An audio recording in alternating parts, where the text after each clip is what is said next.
大禹治水、孝康中兴、商汤伐桀，都是大家耳熟能详，从小听到大，或者是在历史课本中学到的中国古历史。但迄今为止，在考古学的发现上，仍没有找到具体能证明这个朝代存在的铁证。夏朝是否真的存在过，还是只是个远古时代的传说，无疑成了近代考古历史上的一个重大谜案。我们现今对夏朝的认识，都是透过成书较晚的史书记载得来，至今并没有如商朝甲骨文字那样的直接证据可以证明夏朝的存在。但是华夏文明上下5000年，哪个朝代是中国的第一个王朝？在中国人的心目中，无可否认，夏朝是中国的第一个朝代。今天我们就来介绍夏朝，中国第一个王朝。欢迎来到 Twilight Say 为民说，这是个学习的频道，我将分享我所学习的觉得有用的东西给大家，希望可以带给大家的生活更加多彩多姿。帝尧时代，黄河泛滥严重，影响人民安全，他想要治理黄河水患，找了禹的父亲鲧。鲧用围堵的方式，花了9年治理黄河，但是失败，鲧被处死。到了舜的时代，黄河仍未治理成功，舜命令禹治水，禹想要成功治理黄河，但碍于父亲曾经的失败，过去的方法肯定不可行，于是他开始巡视河道，并检讨父亲的治水方法，找出失败的原因，最终采取疏导的方式替代围堵，终于将黄河水患治理成功，并赢得舜的认可，将地位禅让给他，他成了夏王朝的开国君王。中国的第一个王朝就此展开。到了禹年老时，想学习尧舜的禅让方式，将地位禅让给有才有德的人，这时他心目中的人选是与他一起治水有功的羿。但羿的声望并没有禹的儿子启高，各部族首领也更偏向启，最后在各部族的支持下，地位传给了启，从此公天下变成了家天下，中国历史进入了世袭制。在启过世后，地位传给了儿子太康。夏王朝经过禹、启治理后，原可天下太平，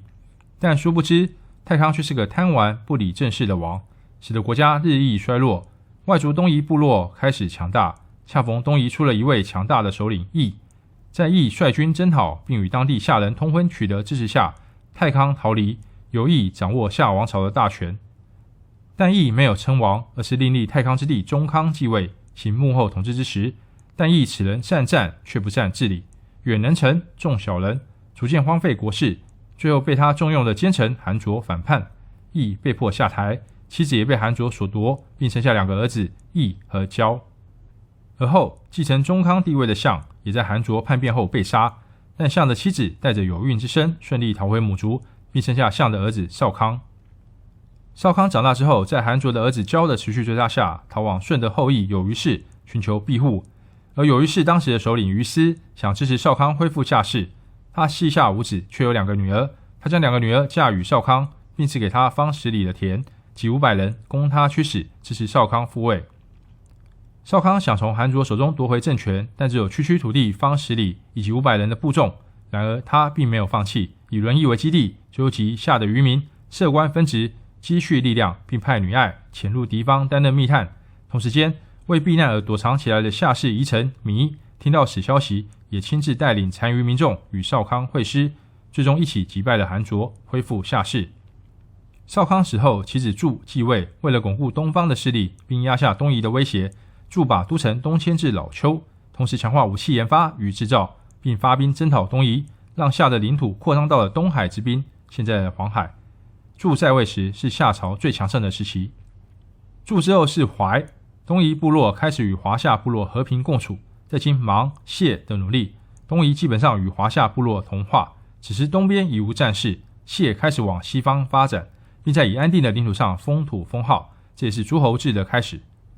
谢死后，由其子不将继位，开始了对西方的征讨。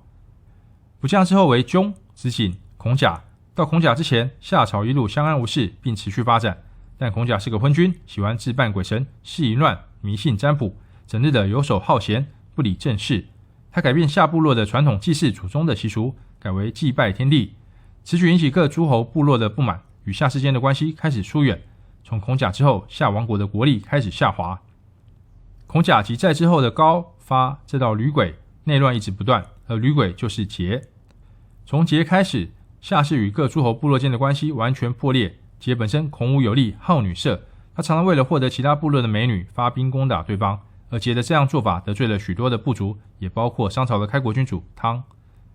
桀的各样荒诞行为终引得天怒人怨，连百姓都诅咒他早日去死。在民心向背之下，商汤联合各诸侯部落讨伐桀，将之击败，流放到骊山。最后桀跑到了南朝之山，死在那里，而中国的第一个王朝也随着桀的死去而灭亡。